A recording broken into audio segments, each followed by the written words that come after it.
Today, we're sharing this special episode of On the Mind, the official podcast from the Weill Cornell Medicine Department of Psychiatry.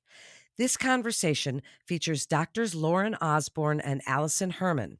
We discussed reproductive psychiatry and how best to support women's mental health across the reproductive life cycle. Welcome to On the Mind, the official podcast of the Weill Cornell Medicine Department of Psychiatry. I'm your host, Dr. Daniel Knoepflmacher. In each episode, I speak with experts in various aspects of psychiatry, psychotherapy, neuroscientific research, and other important topics on the mind. Today, our focus will be on reproductive psychiatry, a crucial subspecialty that focuses on the relationship between psychiatric conditions and transitions in the reproductive cycle, like menstruation, pregnancy, or menopause. The field of reproductive psychiatry emerged over the past 30 years, ushering in a greater scientific understanding of how shifts in sexual hormones affect the mental and physical health of women. On this episode, we'll provide an introduction to the field of reproductive psychiatry. We'll identify common conditions that emerge over the lifespan, explore the complex connections between reproductive hormones and psychiatric illnesses, and learn about advances in treatment that have revolutionized the management of postpartum depression and other disorders. We're lucky to be joined by not one, but two prominent reproductive psychiatrists on the podcast today. It's a pleasure to be able to welcome Dr. Lauren Osborne, an associate professor of psychiatry and obstetrics and gynecology here at Weill Cornell, who is the vice chair for clinical research of obstetrics and gynecology. I'm also happy to introduce Dr. Alison Hermann, who is an associate professor in psychiatry and the clinical director of the Weill Cornell Medicine Women's Mental Health Program. As a colleague, I've personally learned a lot about reproductive psychiatry from both of you, so I'm really excited for this opportunity for our listeners to benefit from your great expertise. So I'm going to jump right in. I want to begin by asking both of you to share your own stories. Lauren, how did you end up becoming a reproductive psychiatrist?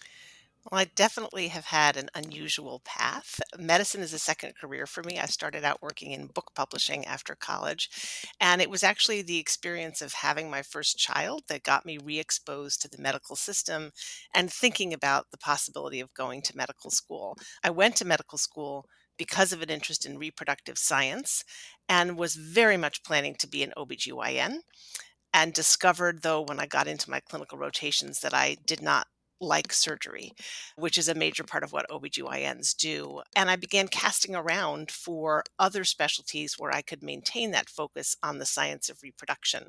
And I ended up, after doing an elective rotation in women's mental health, deciding that psychiatry with a focus on reproduction was my path. And think that there might be a cross in paths here, but I want to hear from you, Allison. What was your path? Yeah, thanks. And thanks for having me. I've always been interested in neuroscience and the human stress response and how hormones may interact with that. Actually, before I decided to go to medical school, I thought about doing a PhD in that area and decided that a clinical route was a better route for me ultimately. So I started residency actually thinking that I wanted to be a child psychiatrist and spent a lot of time early on in pregnancy exploring that. I like developmental systems. There's something just inherently hopeful about them, and the capacity for change is obviously quite large for children. What I started to notice the more I worked with kids is that when kids were suffering, their moms were suffering, and when moms were suffering, their kids were suffering.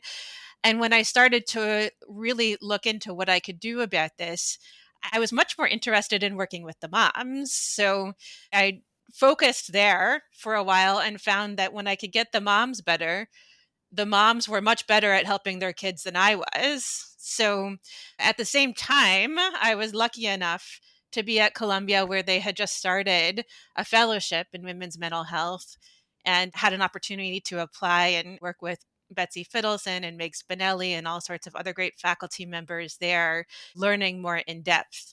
And you guys both trained together? Am I right about that? That's right.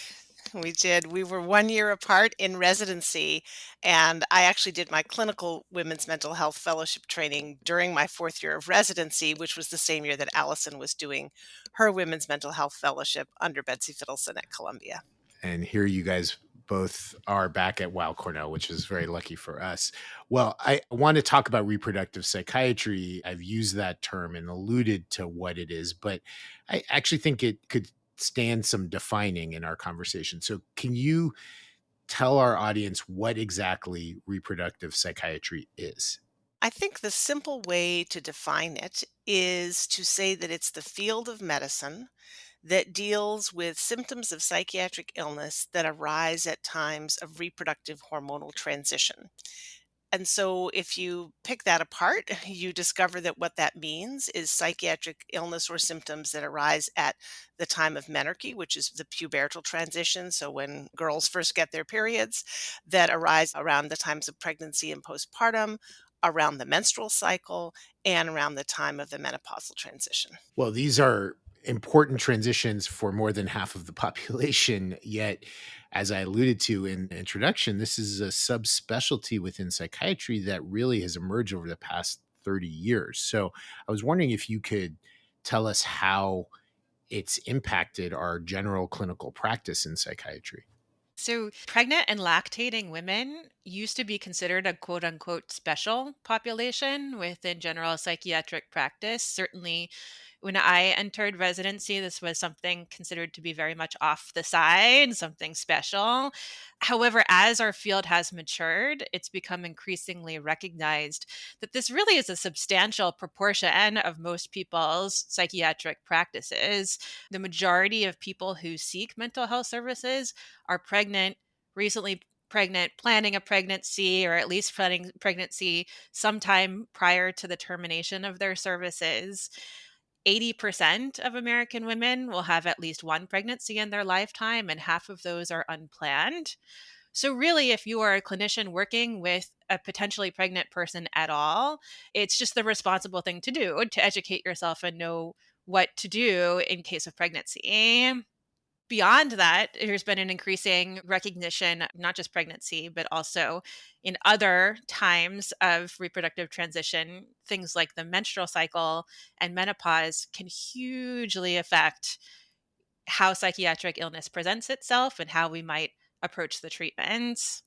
And I think that leads us into you asked about changes in clinical care. And as this field has grown and we've recognized more and more the need and the fact that there are these 80% of American women who will have a pregnancy, we've realized that the mental health workforce has nowhere near the capacity to handle that. And that has led to a lot of creative solutions involving people from other specialties, and particularly a lot of interest around involving OBGYNs in treating these illnesses. Very few women will actually approach or go into psychiatric care without being prompted or pushed in that direction. But 98% of pregnant women do have some degree of prenatal care. So that's the front line. That's where we can identify these women, diagnose them, and make sure that they're getting into treatment. So, one of the major things we have done is start to have what we call collaborative care programs where mental health services are embedded within the OBGYN setting. And what it does is asks our obstetrician colleagues to learn how to treat people who have mild to moderate symptoms, people who have, not complex psychiatric illness, but more garden variety anxiety and depression. And we work together with our OBGYN colleagues. We have a program like that here at Weill Cornell, where I serve as a psychiatric consultant. I guide and teach my OBGYN colleagues how to treat mild to moderate symptoms. I have behavioral care managers who work with short-term psychotherapy with patients, and then we can escalate over to folks in the psychiatry department when we have a greater need that's too complex for the OBGYNs to manage. And that allows us a stepped care where we're preserving the resource of the trained reproductive psychiatrist for the most complex cases and spreading that expertise out across a wider population. This is a really helpful definition and expansion on what reproductive psychiatry is and does. And I think an important component of what you're both talking about is education. Obviously, there's the clinical care, which is, as you said, Lauren, a limited resource in terms of the number of clinicians. But I know, Alison, when I was a trainee and you were a supervisor, learned a lot about how to manage things during pregnancy. And I think even called you a few times after I became an attending. So I want to touch on this idea of education. And in fact, the two of you were co-authors on a commentary in the American Journal of Psychiatry back in 2015. And you described a gap between the clinical need versus the amount of education that was provided in reproductive psychiatry. So I'm wondering if you guys could tell us about this gap. And then also, that was written in 2015. Have things gotten any better? For being the most common complication of childbirth and a very common presenting condition in general psychiatric practice, it is not the standard for most residency programs, either in psychiatry or in OBGYN, to teach their residents how to manage psychiatric illness over the course of pregnancy and lactation or at other points in the reproductive life cycle. So it's not so common at all for residents to have the opportunity to learn here.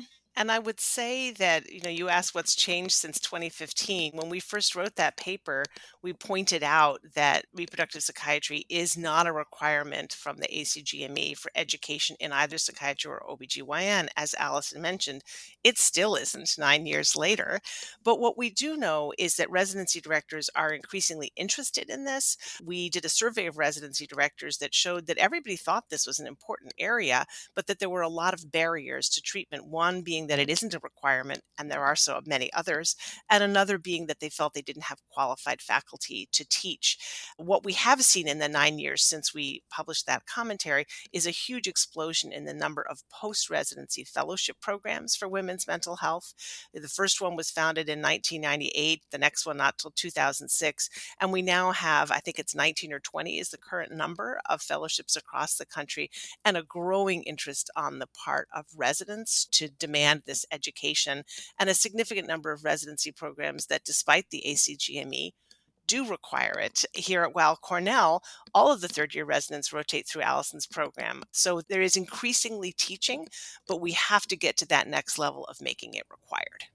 And as a training director, I can emphasize that. And I know that our residents value this highly. It happens that a number of them go on to become reproductive psychiatrists, in no small part, I think, because of the great mentorship and teaching. And I would say for that, I know, Lauren, one of the barriers cited in your study of program directors was not having enough available faculty with the right expertise to be able to teach the residents. So certainly it's something that both Lauren and I have been working very hard at over the last decade, trying to increase the numbers of people out there that have this expertise that can go out into their own careers, their own settings beyond Cornell and Columbia to teach others. So I can't resist putting in a plug here for an educational program that I'm involved in and that Allison was involved in at its inception, which is called the National Curriculum in Reproductive Psychiatry. We started this because we found that one of the other barriers that residency directors mentioned was not having materials to teach, but not wanting their residents to just go on a computer and learn something.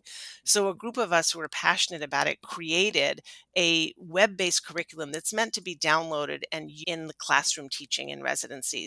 And anybody can teach it who has a mental health background. You don't have to be a reproductive psychiatrist because we give you all the answers.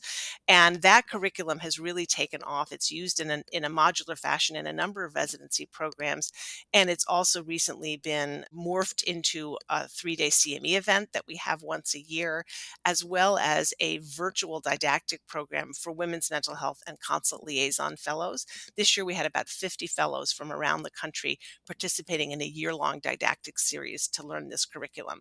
And it's standardized, and every one of those programs is getting the same teaching, which we think is a crucial thing that we need to do out there, because all of these fellowships have arisen without any kind of accreditation and standardization, and we need to make sure that people are learning what we think they should be learning. This is amazing because you guys actually wrote that article in 2015, and then you helped close that gap with all of this work that you're talking about. I want to pivot to another area that's important, which is research.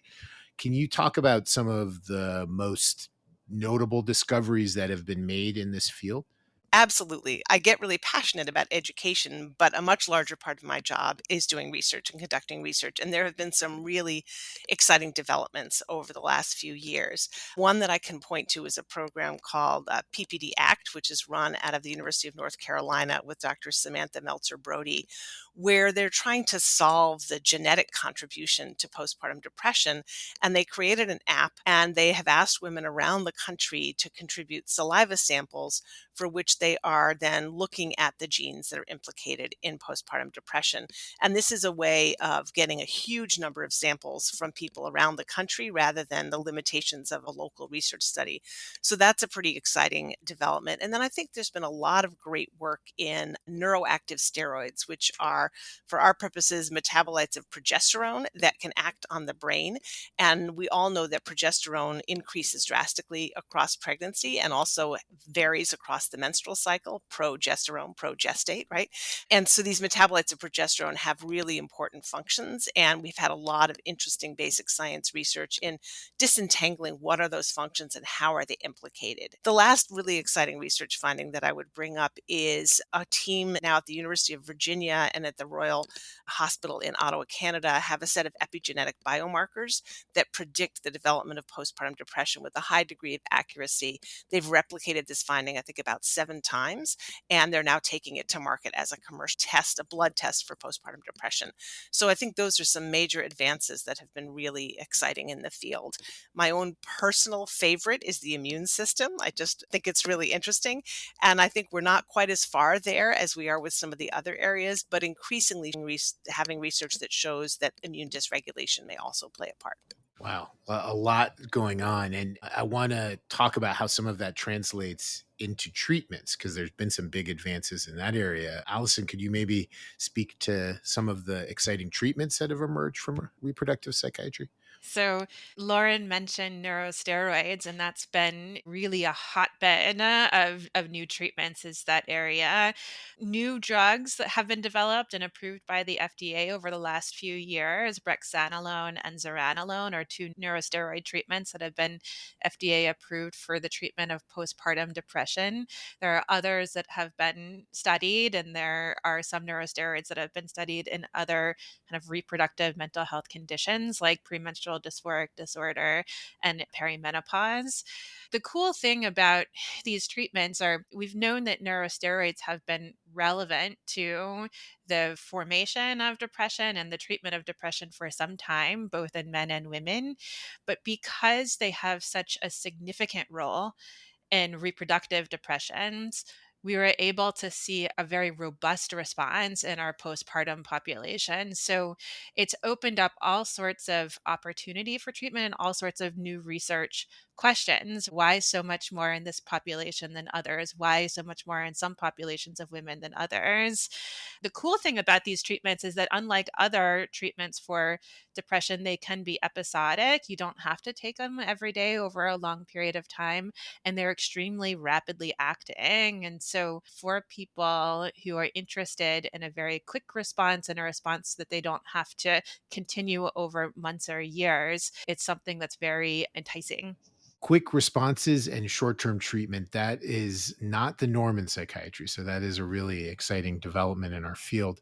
I want to ask you about another more recent aspect of this, and that's the transition from these medications being delivered as infusions to them being available as oral medications, which I think is an exciting development as well. Can you speak more about that? That's right. So brexanolone is an infusion, a 60-hour infusion that requires a 72-hour monitoring period. It doesn't necessarily need to be inpatient, but it does need to be monitored the whole time. And so that's been logistically challenging to treat a psychiatric condition that requires that amount of medical monitoring. With zuranolone, we've been able to overcome some of those barriers. So, this is an oral formulation of pretty much the same neurosteroid. And the advantage, obviously, is that it can be taken in the home. It doesn't have to be in a medically monitored setting. Thank you. We could do a whole episode just on this topic, but I want to turn to the two of you, given we've talked about breakthroughs in research and in practice and clinical work. Can each of you share a project that you're working on that's really exciting to you in this field?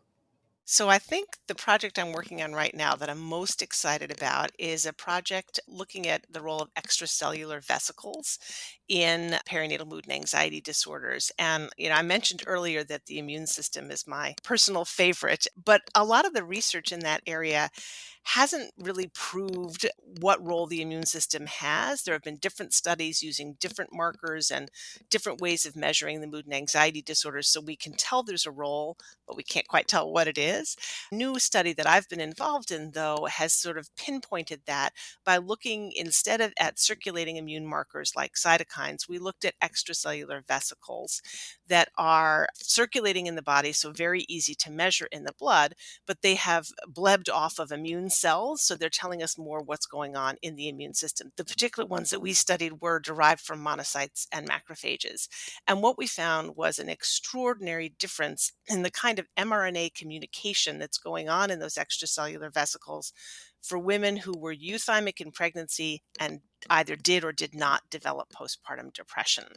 And it was a very large effect size, so we were able to see it with a very small number of women. And it was, again, a biomarker. It's something that predicted the development of the illness. So something that could be turned into a clinically useful test in the end if we replicate it appropriately. We don't right now know if it's something specific to pregnancy or if it's a marker of impending mood episodes across the board. And so we're conducting research now to try to make that determination. The reason that I think something that could turn into a clinically useful biomarker is so important is that we have such a stigma against mental health in this country. And people think of psychiatric diseases as not real diseases. They think of psychiatrists as not real doctors often. And having something like a blood test that shows that there's a biological component to these illnesses will go a long way toward combating that illness.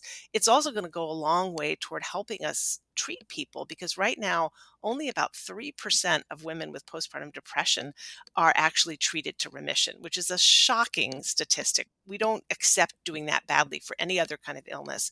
And if we could predict better who is going to become ill, we might do a better job of hooking to services. Access is a big problem, availability of services is a big problem. And if we could make that match a little closer with a predictive test, I think that would go a long way toward helping women. So the dream would be this would be part of like a prenatal panel. Exactly. You could just get the blood test when you get all those other screening tests in pregnancy, and that could predict whether you're at risk. We already look at whether people are at risk for gestational diabetes or preeclampsia or other complications of pregnancy. Postpartum depression is another one of those complications. Amazing. And Allison, tell us about some work that you're doing. So the project I'll talk about is something I'm doing in collaboration with Jonathan Powers and his lab. So Jonathan is a physician scientist who's very interested in imaging work and particularly interested to see if he can find a biosignature for reproductive depressions, within the neural circuitry. He and I have partnered because I'm also very curious to see what reproductive depressions look like in neural circuits, but also how that relates to what I'm seeing in the clinical realm. So I know I'm talking about research here, but I spend 80 some odd percent of my work one on one with patients doing clinical work. It's been a point of frustration for me over my career that reproductive depressions, as well as reproductive anxiety disorders, look differently than these illnesses look when they're not associated with hormonal changes. And that has not been recognized in any sort of formal way in our field. The DSM, even though it has a specifier for postpartum onset for depression, there's no separate criteria or no separate sort of description as to how to recognize these illnesses. So, what Jonathan and I are doing to try to improve that is we've developed something called an ecological momentary assessment tool. It's a digital Qualtrics survey that we're able to push out to folks on a daily basis just to check in on what are they experiencing from a mental health perspective? What are they experiencing physically? over a period of what we know will be a reproductive transition. So we have a project going in pregnancy and lactation. We also have one going across the menstrual cycle, and we plan to do this as well across the menopausal transition. And we already are seeing some fairly reliable patterns when it comes to how sleep deprivation affects certain psychiatric conditions, how weaning, for example, can trigger dysphoric reactions, etc. And so I'm hoping as we gather this data, we may be able to submit it for more formal recognition. So the DSM-5 or whatever 6 we come to would identify these as a separate entity and as a diagnosis potentially. We talked earlier about education in this area, but some of this education just comes from the codification in something like the DSM. It's not so easy to recognize a reproductive mood or anxiety disorder without having seen it a bunch of times because it's not described anywhere, right? And you're teaching it directly to our residents, but this is wider than that. Well, thank you guys. I know that's not all the work that you're doing, but those are both really exciting examples. I want to pivot to the treatment side of things and think about listeners who might be out there who could really benefit from the wisdom that both of you hold as they're navigating challenges that arrive during phases of reproductive hormonal change. So I'm just going to go through a few of them, which you guys have mentioned, and ask you to respond. So, what advice would you have for women who are planning a pregnancy? I think the most important advice I have is preconception planning. It's really important if you're a person with psychiatric illness to carefully plan pregnancies so that you can consider what are the effects of any medications that I might take? What are the effects of my illness itself on the fetus? And let's make a plan with a psychiatrist beforehand. A lot of pregnant people and a lot of doctors will sort of knee jerk stop medications for pregnancy, and that isn't consistent with what the literature shows us. There are many medications that are compatible with pregnancy, but we want to minimize the number of exposures to the fetus. So we want to have a careful plan about how to make the best use of medications that you're on, and also how to consider the illness itself and exposure that's toxic to the fetus. And those considerations are different for every woman. So that preconception planning is absolutely vital. And again, the take home point there that there might be a knee jerk reaction that medications are not a good choice, but in fact, for the health of the mother and the baby, that actually sometimes medications may be the better choice, which is not always known. Exactly. And what I tell patients who come to me with psychiatric illness is there isn't a risk free decision, unfortunately. They have a chronic illness, and that poses a risk in pregnancy, just as diabetes or hypertension or any other chronic illness would pose a risk in pregnancy. Our job, meaning my job as the doctor and her job as the patient, is to figure out what's the lowest risk path forward. How can we minimize the risks to both mother and baby so that we end up with happy mother, healthy baby? A corollary to this situation that we just discussed is IVF or other fertility treatments, which are quite common and present a hormonal shift. I'm wondering if you could tell us about what to think about in that area. So it's enormously stressful to undergo a fertility intervention. And when we look at this population, both men and women who are undergoing fertility treatments have about double the rates of postpartum depression, which in itself is about double the general population. So this is a population of patients that has 4 times the risk for depression or anxiety compared to the general population. It is important to treat chronic psychiatric conditions that precede the fertility interventions because just for that person's overall health and well-being and ability to withstand the stresses of fertility treatments, it's important. But also there can be some negative effects of depression and anxiety on fertility itself. So going into fertility treatments in the best mental and physical health that you can is important.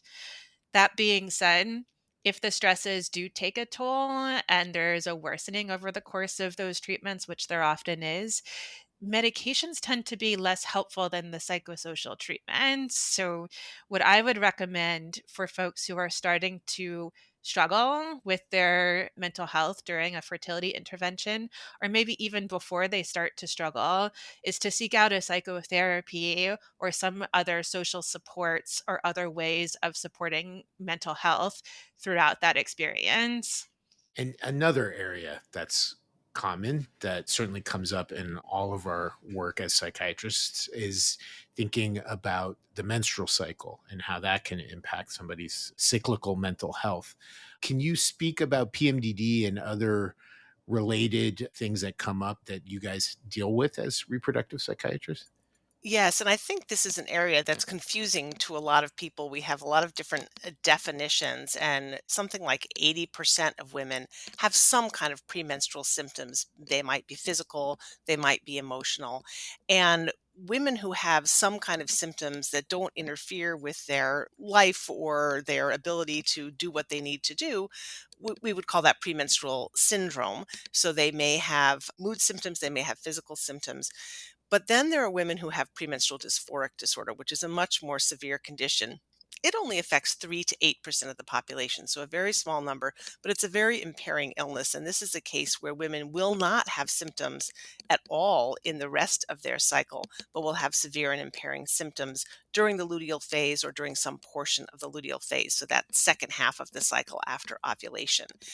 But women who have symptoms in the luteal phase don't necessarily know if they have PMDD, or maybe they have depression and it just gets exacerbated or gets worsened in that premenstrual period. Most women who have a mood disorder will have some kind of premenstrual exacerbation.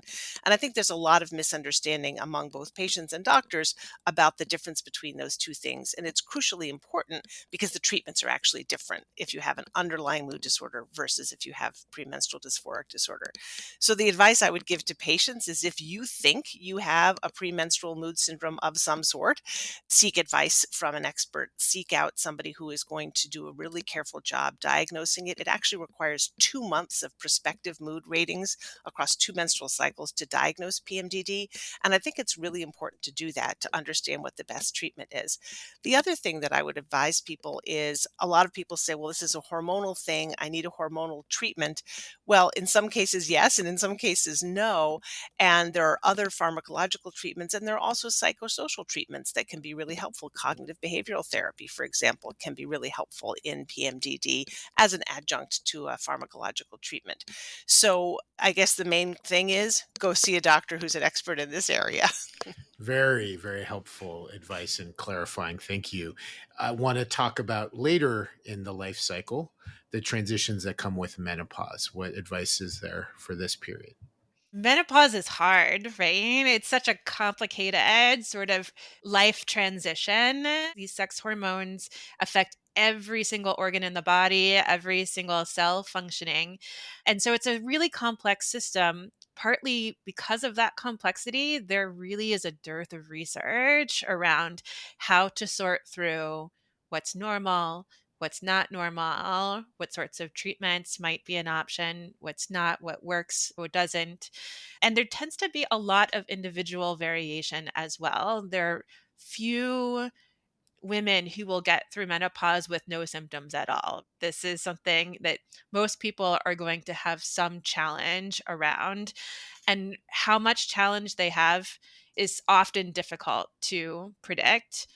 It is a period of risk for a resurgent or even new onset mood or anxiety disorders around that menopausal transition, but it doesn't seem to be a period of risk for everybody. There seems to be a vulnerable population.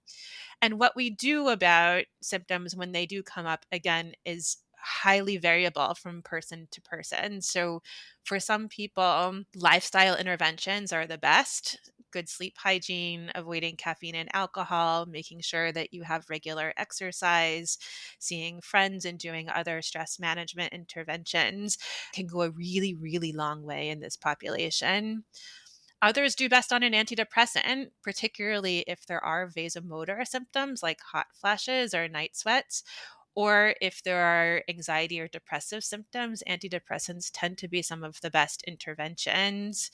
And for others, hormone replacement therapy is the best way to go. So it is important to work with a gynecologist who has some sort of specialty in menopause, and or a mental health practitioner who has some sort of specialty in this area to sort through it all because it's just so complex. Well, hopefully more research will emerge because it sounds like it's a ripe area for further exploration.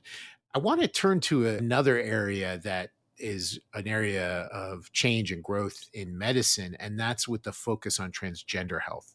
There's been an increase in people undergoing gender affirming hormone therapies. And here again, we're talking about sex hormones, sexual hormones. So, given the complex role of these hormones, as you guys have explained brilliantly today, in mental health, has this been a focus within the field of reproductive psychiatry?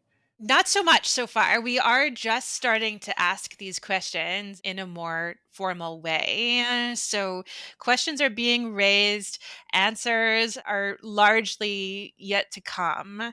One thing I will say through just some of the clinical experience I've had working with individuals going through these transitions, I would encourage folks to think about their family plan early on in this process when they're considering a transition, because it can be very helpful to have a consultation with a reproductive endocrinologist to figure out what your options are for childbearing and child rearing in the future. And do you think there's going to be research or education around this within the field of reproductive psychiatry? Do you see movements towards that?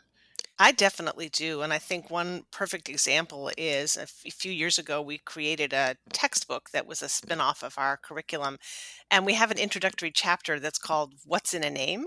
Because the name of the textbook is the APA textbook of women's reproductive mental health. But not everybody giving birth identifies as a woman. And we felt at the time the textbook was published that there just wasn't enough information out there to broaden that, but we recognize that that is an issue and a growing level of concern. We have a new transgender module for our curriculum that's going to be rolled out in the next few months. So there's growing interest in doing it. One of the problems with research, though, is when I enroll people for studies where I'm looking at hormones or the immune system, people who are transgender have a different hormonal milieu than people who are natal women.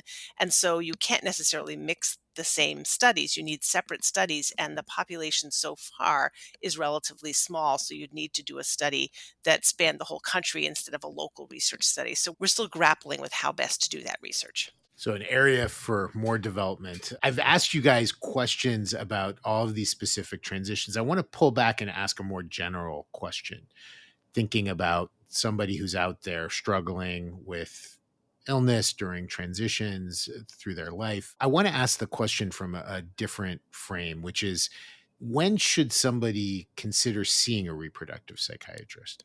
I kind of think that there are two answers to that. I think there's the ideal answer, and then I think there's the realistic answer with the workforce that we have.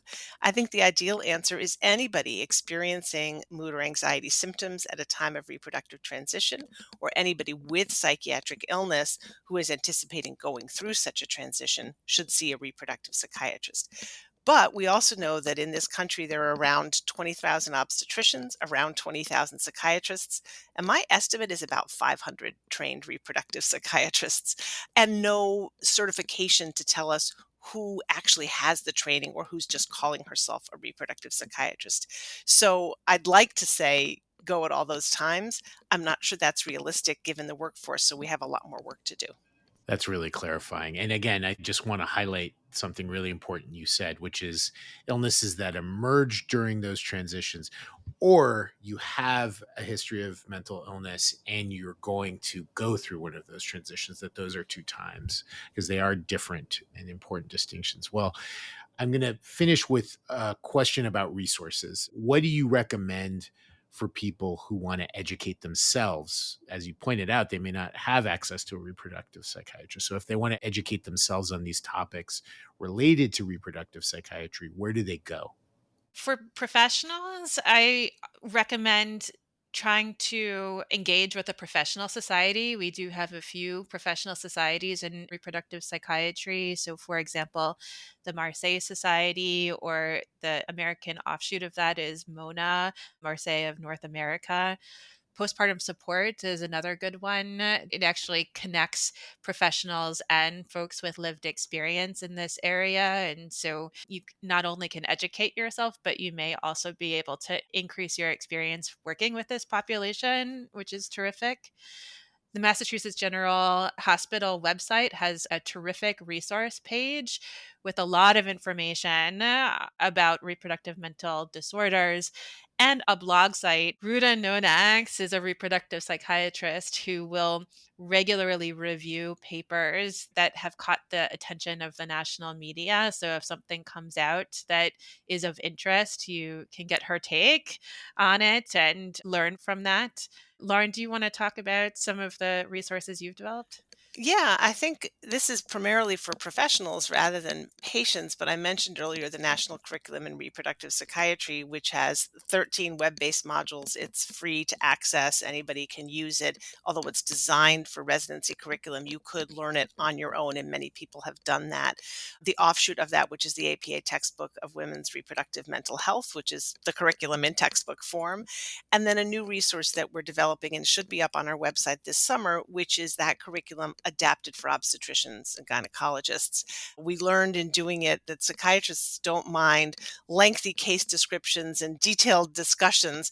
Obstetricians want bullet points. So we've created something for the obstetricians. Know your audience, I guess. And what about patients? For patients, I think Postpartum Support International, which Alison mentioned, is the go-to site because it's got information to educate people, but it also has resources like referral sites for every single state in the nation. And then if you want something like facts about different medications in pregnancy, there's a great site called Mother to Baby that has fact sheets on most medications we use in pregnancy, and also a lot of just information. And then finally, here in New York, we have Project Teach, which is a psychiatry access program. So doctors can call in and get a consultation with a reproductive psychiatrist, but it also has a number of patient-facing materials for people to educate themselves on reproductive psychiatry. I would also add, for patients who are interested in this information, consider participating in research. There's lots of research opportunities out there and so much to learn. Many very simple questions that we're still asking can be answered with your help. So see if you can sign yourself up. Well, that was a wealth of resources, and we're going to see if we can get at least some of those, if not all of them, up on the website when we're posting this podcast episode. Lauren and Alison, thank you so much for joining me today on this episode of On the Mind. I mean, I've learned so much every time I hear you guys give talks or I speak with you. I always learn things. And I know that all who are listening to this episode are probably emerging with a better understanding of the important role that reproductive psychiatry plays in women's mental health across the lifespan, and hopefully got some tips on how they can help their patients as they struggle with these transitions. So I'm always eager to learn more from you. I'm looking forward to all of the things that you guys have ahead and the future developments in the field. Thank you so much for joining me today. Thanks for having me. It's a great pleasure. And thank you to all who listened to this episode of On the Mind, the official podcast of the Weill Cornell Medicine Department of Psychiatry. Our podcast is available on all major audio streaming platforms, including Spotify, Apple Podcasts, and iHeartRadio. If you like what you heard today, tell your friends, give us a rating, and subscribe so you can stay up to date with all of our latest episodes. We'll be back soon with another great episode. We're so glad you joined us for this special episode of Women's Health Wednesday. We hope you'll tune in and become part of a community and a fast-growing audience of women looking for knowledge, insight, and real answers to hard questions about our bodies and our health. Please download, subscribe, rate, and review Back to Health on Apple Podcasts, Spotify, iHeart, and Pandora. Every parent wants what's best for their children. But in the age of the internet, it can be difficult to navigate what is actually fact-based or pure speculation. Cut through the noise with Kids Healthcast, featuring Weill Cornell Medicine's expert physicians and researchers discussing a wide range of health topics, providing information on the latest medical science. Finally, a podcast to help you make informed choices for your family's health and wellness. Subscribe wherever you listen to podcasts. Also, don't forget to rate us 5 stars. All information contained in this podcast is intended for informational and educational purposes. The information is not intended nor suited to be a replacement or substitute for professional medical treatment or for professional medical advice relative to a specific medical question or condition. We urge you to always seek the advice of your physician or medical professional with respect to your medical condition or questions. Weill Cornell Medicine makes no warranty, guarantee, or representation as to the accuracy or sufficiency of the information featured in this podcast, and any reliance on such information is done at your own risk. Participants may have consulting, equity, board membership, or other relationships with pharmaceutical, biotech, or device companies unrelated to their role in this podcast. No payments have been made by any company to endorse any treatments, devices, or procedures, and Weill Cornell Medicine does not endorse, approve, or recommend any product, service, or entity mentioned in this podcast. Opinions expressed in this podcast are those of the speaker and do not represent the perspectives of Weill Cornell Medicine as an institution.